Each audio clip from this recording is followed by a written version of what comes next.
The Book of Obadiah, Chapter 1, the King James Version, with headings.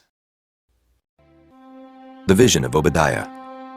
Thus saith the Lord God concerning Edom, We have heard a rumour from the Lord, and an ambassador is sent among the heathen.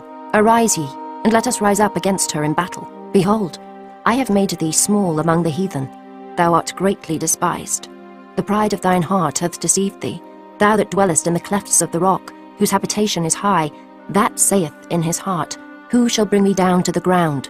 Though thou exalt thyself as the eagle, and though thou set thy nest among the stars, thence will I bring thee down, saith the Lord. If thieves came to thee, if robbers by night, how art thou cut off? Would they not have stolen till they had enough? If the grape-gatherers came to thee, would they not leave some grapes? How are the things of Esau searched out? How are his hidden things sought up? All the men of thy confederacy have brought thee even to the border.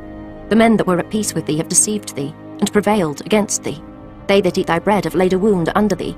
There is none understanding in him.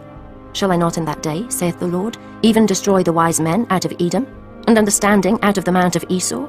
And thy mighty men, O Teman, shall be dismayed to the end, that every one of the mount of Esau may be cut off by slaughter.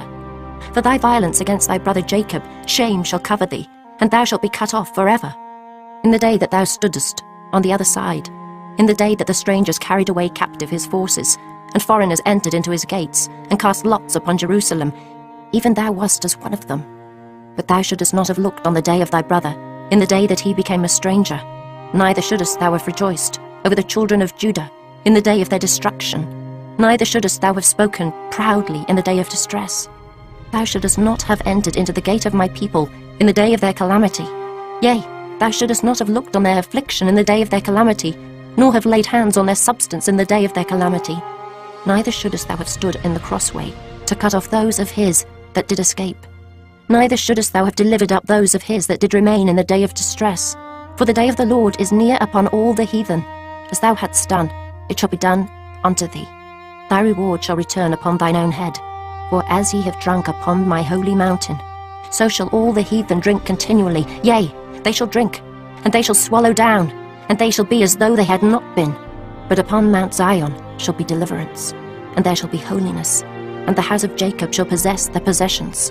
And the house of Jacob shall be a fire, and the house of Joseph a flame, and the house of Esau for stubble, and they shall kindle in them, and devour them.